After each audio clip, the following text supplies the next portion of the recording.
So today I'm going to be giving you a tour of my garden, and we're doing this because why not, really? It's a nice day. And first of all, we're going to show you the front garden, which is mainly lawned area, and we have these hedgerows along the sides. Now hedges are really good for wildlife. They're good for insects, nesting birds, and also mammals such as hedgehogs and mice and voles and all that kind of thing. They're really good. Now all our hedgerows are rather overgrown, and that is because we do not cut them in spring and early summer because of the nesting birds. So later on in the year, mid to end of summer, we will actually start cutting these back because they are rather overgrown, and they're not normally this tall. But we don't like to disturb the birds, basically. And the lawn area, we do actually mow this lawn. We don't mow it really short, and also we like to give it a few weeks before each mow because the bees and insects really benefit from the flowers that are here. So I'll see if I can show you.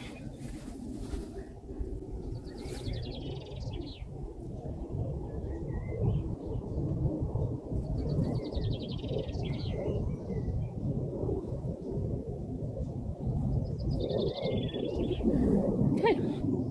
And along here we have another load of hedgerows. And yeah, that's our front garden really. And over here we have a rose bush. And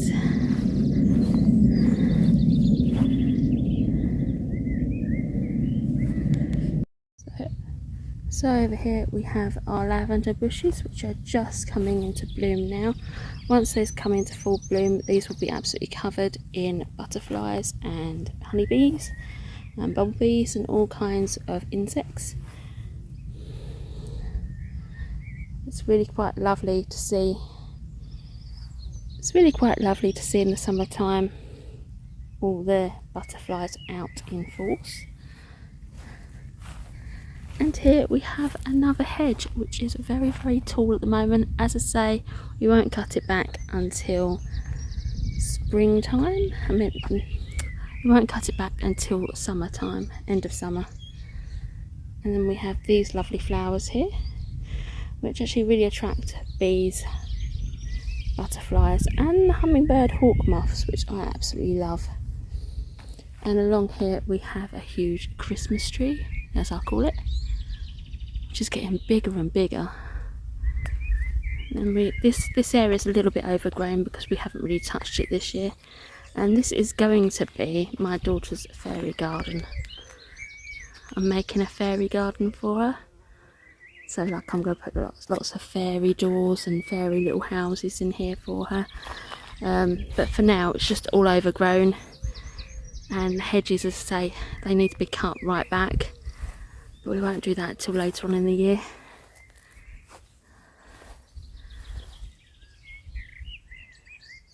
So yeah, a little bit overgrown, but still nice.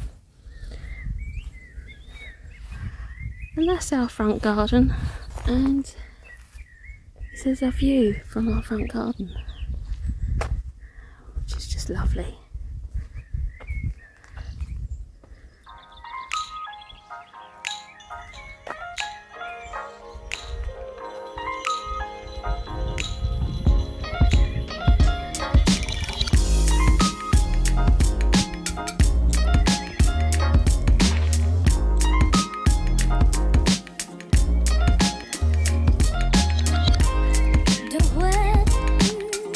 Okay, now getting on to the back garden.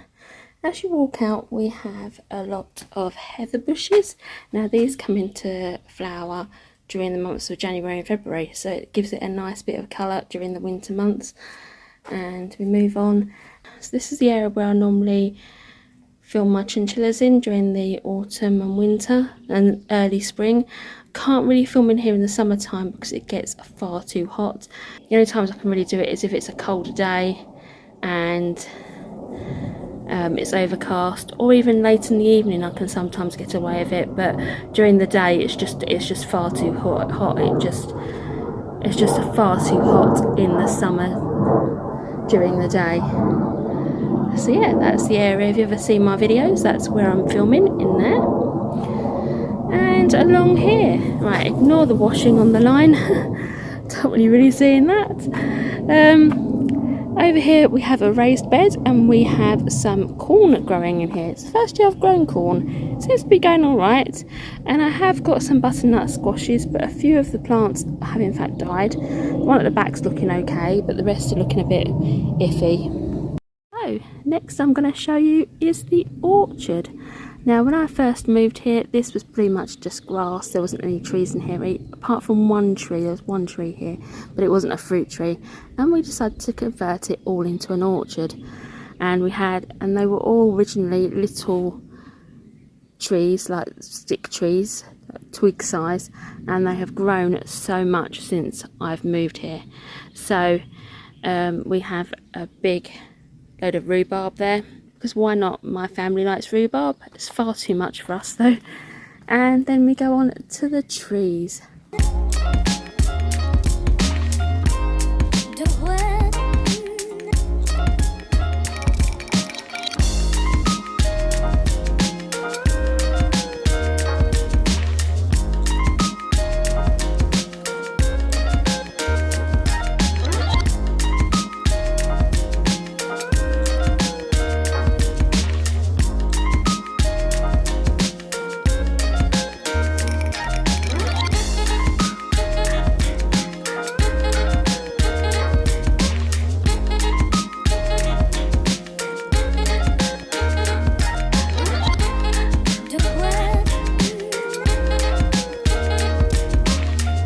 And here we have an apple tree.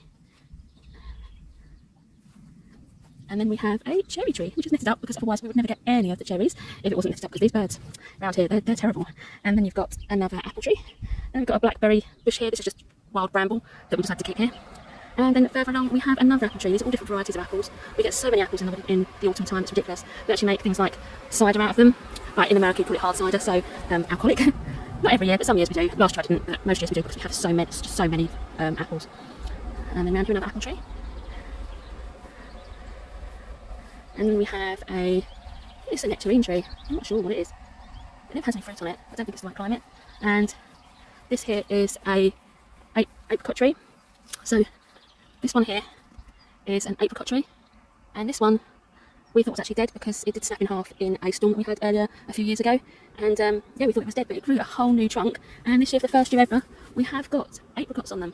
Not very many, but I'm amazed with apricots at all. And this one is a pear tree. Lovely pears. And this one I think is another apricot tree. I don't think this one's got any fruit on it though. I think that's what it is. I can never remember. This area here normally is kept a bit wild. In the springtime, this bush has an array of beautiful yellow flowers on it. It's gone now because it happens in the springtime. Around here is where you find all the little creatures that like to live in our garden. For example, last year we had a resident grass snake who used to live around here. I haven't seen him this year, but last year we saw him quite a bit. He used to bask out here. Lovely. And then here, another apple tree. And here we've got some conifers. These are good for windbreaks, but they are getting a bit tall again. So I think I'm going to have a man in to actually chop these down slightly because they are getting very, very tall again. And around here we have a plum tree. See, I love growing my own fruit. And we have another apple tree here. And we have a plum tree. This one, no, this is a pear tree. And we have a plum tree. And this tree has got plums on it, but they are right up the top, the plums are. So not that accessible or easy to get to. And this huge beast is another cherry tree. Again, we won't really get any cherries off this because it's not netted. They won't last, the cherries won't last here. The birds will have them. And then we've got yet another apple tree here. Right, then moving on. I think this is another apple tree, but this is a very small apple tree. This was only put in last year, so this hasn't done enough growing to produce fruit yet. And then another apple tree here, which does actually have apples on it. And then, as we go through here, more trees.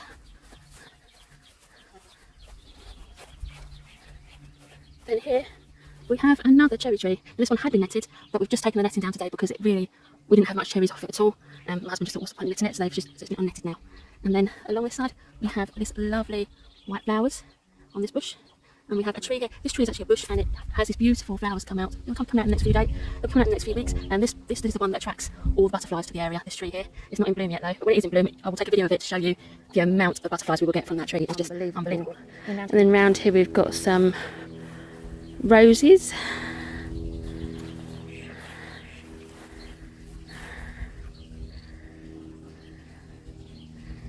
Roses don't really attract many bees, or they're not very good for insects. They attract some insects, but they don't really attract bees. They're not really a bee kind of flower. They're more for the humans rather than and for the garden rather than for the insects. But I do love a rose. Next up we have some outbuildings here. This is a garage, and then there's another outbuilding there. And here is where my greenhouses are.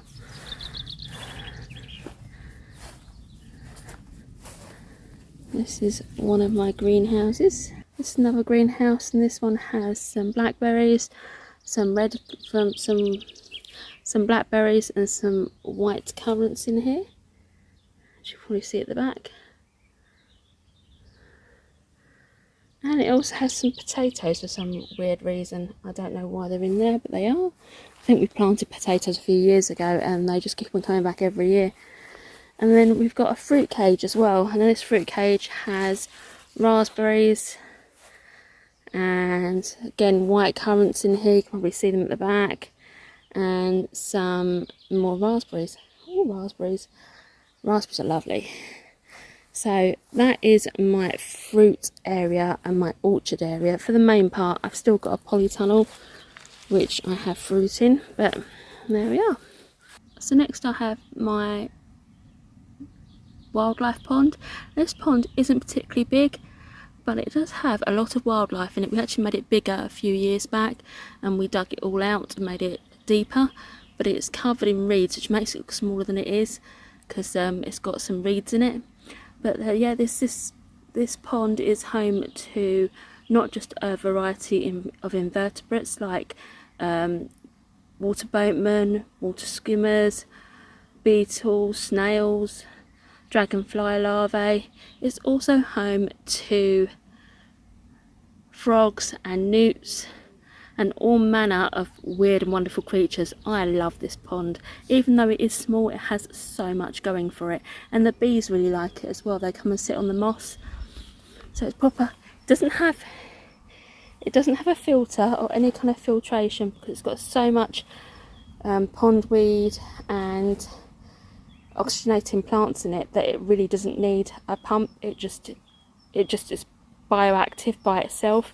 It's a lovely pond and I absolutely adore it. Right, yeah, so round the back here it's like there's a boggy kind of area where we do have some pond liner, and it's meant to be like for wet plants that don't like being in the actual water but like it quite damp, and basically pond side plants. But at the moment it has voles living in it, so bank voles living in it, so they scurry under all the little logs and the plants that are in there. So it's such a beautiful little area just to sit and escape. And I know it's not big at all, it's tiny, this pond, but it has such a wealth of wildlife in it. It's quite staggering. Okay, so next up we have a summer house, which is doubling as my child play area. So she has all her toys and stuff in there, and this rose, and we have this rose. Now this rose is something a little bit special to me and my family, and this is because it belonged to my mother-in-law who died 10 years ago. The only thing my husband took from his mum's property was this rose, and we had it and we took it home to our old property in Essex, and when we moved up here we actually took it with us as well, and it is doing so well. So it's lived in 3 places, this rose, and it is beautiful, and it gets so big that we have to cut it back a bit, but it's doing so well, and it kind of just reminds me of my mother-in-law whenever I see it in bloom, and it is just absolutely beautiful. And then we have another rose here, which my friend actually gave to me when I moved from where I was to the other side of the country.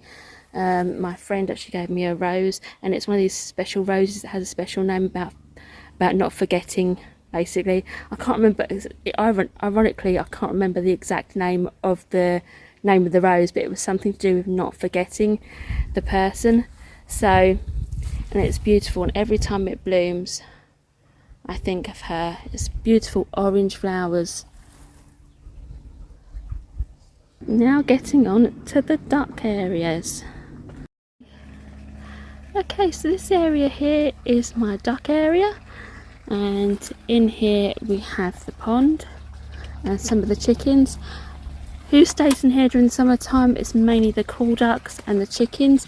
Some of the chickens go out to the paddock out the back, but mostly it's the call ducks and the chickens in here, because the call ducks, I don't think they do too well out in an open field or an open area, so they prefer it in here. And in here we have a gazebo, which we often sit and just watch the ducks. We have the duck pond, and we have a whole load of duck and chicken houses, and they love this pond. It's a lovely area. Over there we have a cherry tree and another plum tree, and another plum tree in here as well, which, by the way, we did not plant. We have no idea how this plum tree came to grow here. We have no clue. I'm guessing one of the birds must have dropped a seed into that plant pen, because this plum tree, we did not plant it. Don't know where it came from, but it did. It grew. And then one year we were just like, oh, this is a plum tree. How did this get here? So this one has lots and lots and lots of plums on it, as you can see.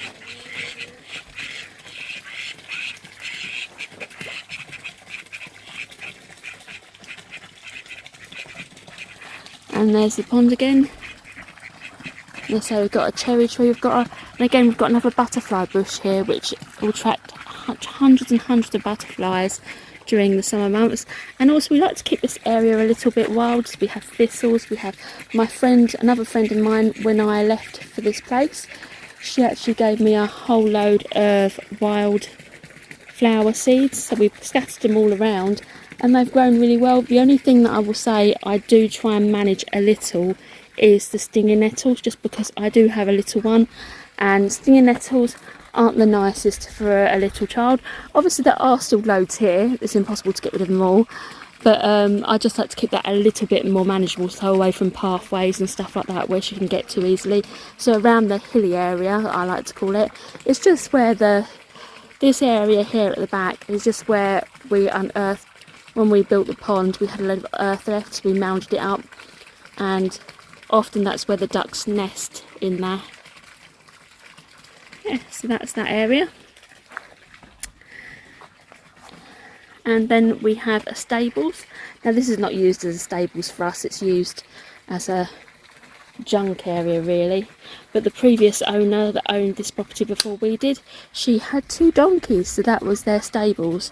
So we're not really using it for the purpose it was built for. It was built for donkeys.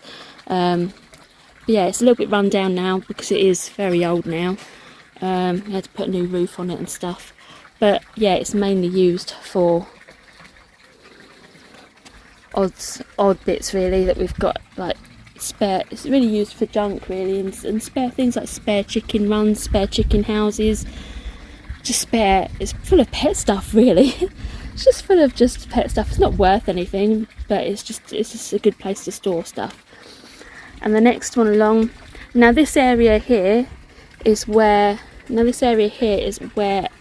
rabbit comes out for playtime.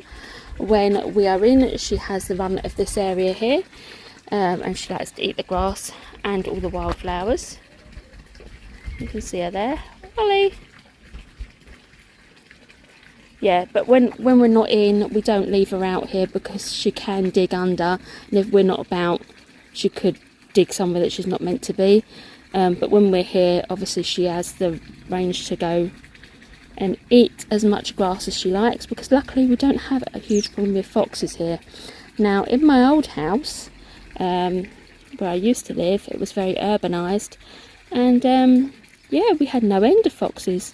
We had fox after fox after fox visit our garden. We had ducks, to the point where we couldn't have ducks outside in our garden. We had to have them penned in the whole time, and you just couldn't let anything out. They'd be there all day, from 9 o'clock in the morning right through to evening time. They would sit there and wait for these ducks, even though they couldn't get to them. So whereas here it's very rare that you'll actually see a fox. So yeah, a bit strange the fact that in the countryside you don't see anywhere near as many foxes as you do in urban areas. So yeah, she's fine out here, but if we've gone out for the day, she goes into a more secure play area rather than out here, but while it's nice weather and we're here, she can come out here.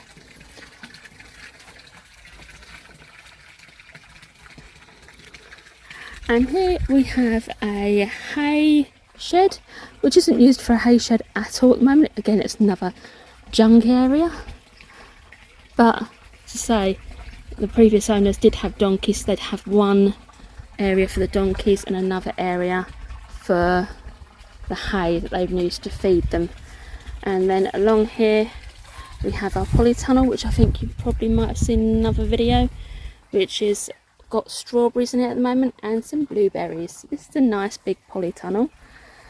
And then around the back here we have the rest of the paddock. And as I say previously, the owners did used to have donkeys, and this whole area, including the pond area, used to be just a paddock.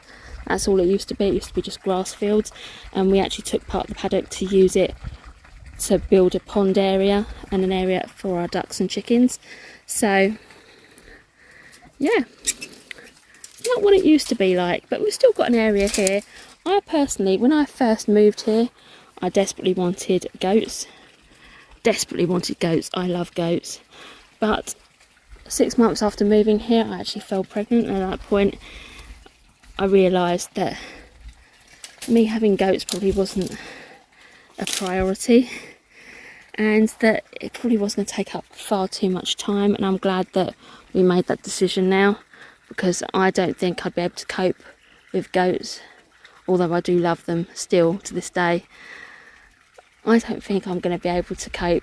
I don't think I'd be able to cope with looking after any more animals I'm looking after now, currently anyway. And here we have the grass area. And this is where my big ducks spend most of their day, is out there. They do get a chance to go in the pond, but they go in the pond later on in the day. So they spend most of their day just waddling around here, catching bugs. Now this here was put in by the previous owners, and this is a monument to their donkeys that died, and I haven't got the heart to take it out. So I know that their donkeys were called Fitzgerald and Fred. And yeah, I've never taken it out because I feel like that's part of the property now. So yeah, it stays here. Even though they weren't our donkeys, they stay here. And yeah, so then we've got this lovely grass area.